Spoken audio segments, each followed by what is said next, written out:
Welcome to my channel English পরিচয়। Learn English systematically. আজকে আমরা যে বিষয়টা নিয়ে আলোচনা করতে চলেছি সেটা হলো খুবই একটি গুরুত্বপূর্ণ বিষয়, সেটি হলো প্রিপোজিশন। প্রিপোজিশন এর আগে আমরা পার্টস অফ স্পিচের ক্লাসে বলেছি যে প্রিপোজিশন কাকে বলে। প্রি মানে আগে আর পজিশন মানে অবস্থান। প্রিপোজিশন হলো এক ধরনের পার্টস অফ স্পিচ যেটি নাউন বা প্রোনাউনের আগে অবস্থান করে এবং বাক্যের নাউন বা প্রোনাউনের সাথে এক নাউনের সাথে অন্য প্রোনাউনের, এক প্রোনাউনের সাথে অন্য নাউনের সম্পর্ক স্থাপন করে দেয় প্রিপোজিশন।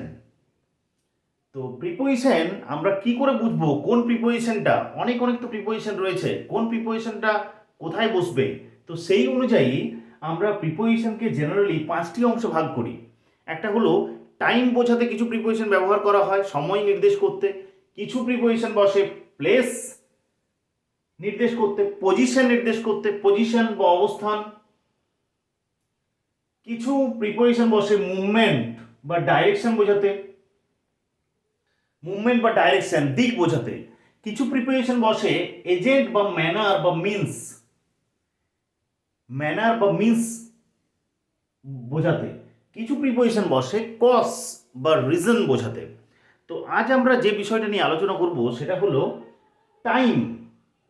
টাইম বোঝাতে জেনারেলি 3টে প্রিপোজিশন আমরা ব্যবহার করব। একটা হলো অ্যাট, একটা হলো, দ্বিতীয় নম্বর হলো ইন, তৃতীয় নম্বর হলো অন। কখন অ্যাট বসবে, কখন ইন বসবে, কখন অন বসবে, this is something confusing to us, তাই না? তো অ্যাট কখন বসবে, জেনারেলি মনে রাখবে তোমরা, অ্যাট কখন বসবে যখন নির্দিষ্ট কোনো সময় বোঝাবে তখন অ্যাট বসবে। অ্যাজ ফর এক্সাম্পল 7 o'clock, সে এখানে আসবে অ্যাট 7 o'clock। 4 PM, সে কাজটা শেষ করবে অ্যাট 4 PM। তাহলে নির্দিষ্ট সময় বোঝাতে। এরপর যে কোনো সময় বোঝাতে, একটা নির্দিষ্ট সময় বোঝাতে অ্যাট আমরা ব্যবহার করে থাকি। কখন? যেমন ভোরবেলা অ্যাট ডন, সানরাইজ যখন সূর্য উঠছে অ্যাট সানরাইজ হয়, নুনের সময় দুপুরবেলা অ্যাট নুন, ডাস্ক গোধূলির আগে অ্যাট বসে at dusk, night at night, মিডনাইটের আগে অ্যাট বসে। এরপর আমরা যে খাবারগুলো খাই সেই খাবারের যে টাইমগুলো তাদের আগে অ্যাট বসে, সেগুলো তো নির্দিষ্ট সময়, যেমন at lunch, at dinner, at lunch time, at dinner time, at breakfast, at bed time. Next আমরা যে বিষয়টা নিয়ে লক্ষ্য করবো সেটা হচ্ছে অ্যাট কখন বসে যদি, যেমন ক্রিসমাস, একটা তো উৎসব, তাহলে নির্দিষ্ট সময় বোঝাচ্ছে, স্পেসিফিক একটা টাইম বোঝাচ্ছে। তাই ক্রিসমাসের আগে at Christmas, at Easter, weekend সপ্তাহান্তে at the weekend, at the moment, at present, at present. কিন্তু ফিউচারের আগে বসে ইন দ্য ফিউচার, প্রেজেন্টের আগে অ্যাট। নেক্সট আমরা যেটা নিয়ে আলোচনা করব টাইম, প্রিপোজিশন অফ টাইম, সেটা হচ্ছে ইন। ইন কখন কখন বসে? কোনো মাস বোঝাতে, যেমন in May, in April, in July. বছর বোঝাতে year, in a year, in 2021, in the 1990s, in the 90s হয়, ইন দ্য 90s এরকমটা ছিল না, বলে না। সেঞ্চুরি বোঝাতে, শতক, 100 বছরে তো সেঞ্চুরি হয়, তো in the 21st century, in 21st century, in the next century. আবার হলিডেজ বোঝাতে ইন দ্য পূজা হলিডেজ। এরপর মর্নিং, ইভিনিং এবং আফটারনুন, এদের আগে ইন বসে, in the morning, in the afternoon, in the evening. Next আমরা প্রিপোজিশন অফ টাইম যেটা নিয়ে আলোচনা করব সেটা হলো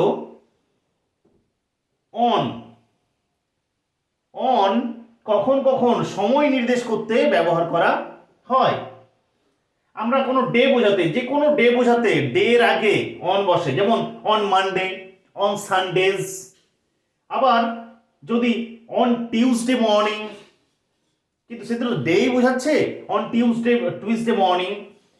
অন ক্রিসমাস ডেজ, এখানে লক্ষ্য করো স্টার মার্ক আমি একটা দিয়ে রেখেছি, যখনই ক্রিসমাস বলবে তখনই নির্দিষ্ট একটা সময় তাহলে নির্দিষ্ট সময় বা স্পেসিফিক টাইম বোঝাতে অ্যাড বসে। কিন্তু যখন বলছি আমরা ক্রিসমাস ডেজ বা ক্রিসমাস ডে বা ইস্টার ডে, সেক্ষেত্রে একটা নির্দিষ্ট দিন বোঝাচ্ছে। আর দিন বোঝালে, ডে বোঝালে আমরা জানি তার আগে কোন প্রিপোজিশন বসে? অন। নিউ ইয়ার্স ডে তার আগে অন নিউ ইয়ার্স ডে। এরপর কোনো মাসের আগে, যেমন অন 7th মে, এই তো ডেট বোঝাচ্ছে on 7th May, on 25 December বা on December 25, 2021, on the Independence Day, on my birthday. তাহলে এইগুলির আগে জেনারেলি আমরা অন প্রিপোজিশন বসাই। তাহলে আজকে আমরা প্রিপোজিশন অফ টাইম নিয়ে আলোচনা করলাম। এরপর কিছু কিছু ক্ষেত্রে কিছু কিছু কনফিউজিং জিনিস আমাদের আছে। অ্যাজ ফর এক্সাম্পল হিসেবে আমি দেখাই যে কিছু কিছু বাক্য রয়েছে, সেখানে দেখা যাবে যে মাস বা বছর রয়েছে, কিন্তু তা সত্ত্বেও সেগুলিতে প্রিপোজিশন বসছে না। যেমন একটা বাক্য লক্ষ্য করো, হি কেম হিয়ার, সে এখানে এসেছিল this morning.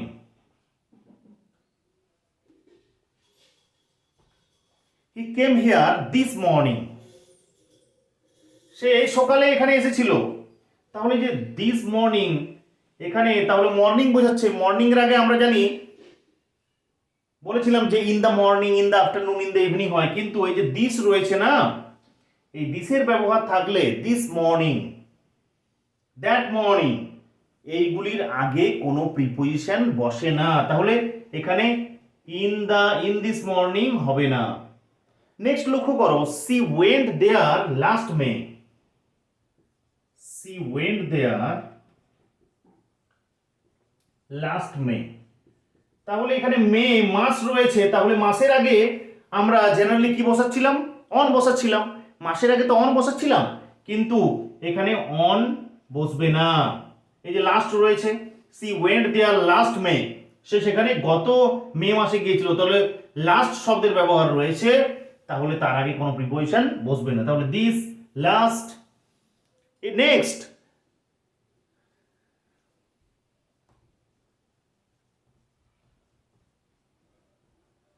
they are coming back next Monday, তারা পরের মানডেতে আসছে। এই যে নেক্সট এর ব্যবহার রয়েছে, নেক্সট মানডে, তাহলে কি হতো? মানডের আগে তো অন বসতো, কিন্তু এখানে অন হবে না।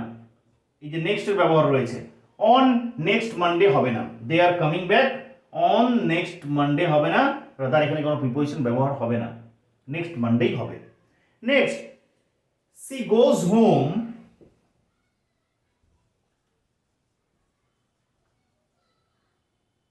every Christmas, সে প্রত্যেক খ্রিসমাসে বাড়ি যায়। তাহলে এখানে ক্রিসমাস রয়েছে, নির্দিষ্ট সময় রয়েছে, তাহলে এখানে আমরা কি বসিয়ে দেবো? অ্যাড বসিয়ে দেবো, কিন্তু add will not be used in this place, এখানে অ্যাড বসবে না।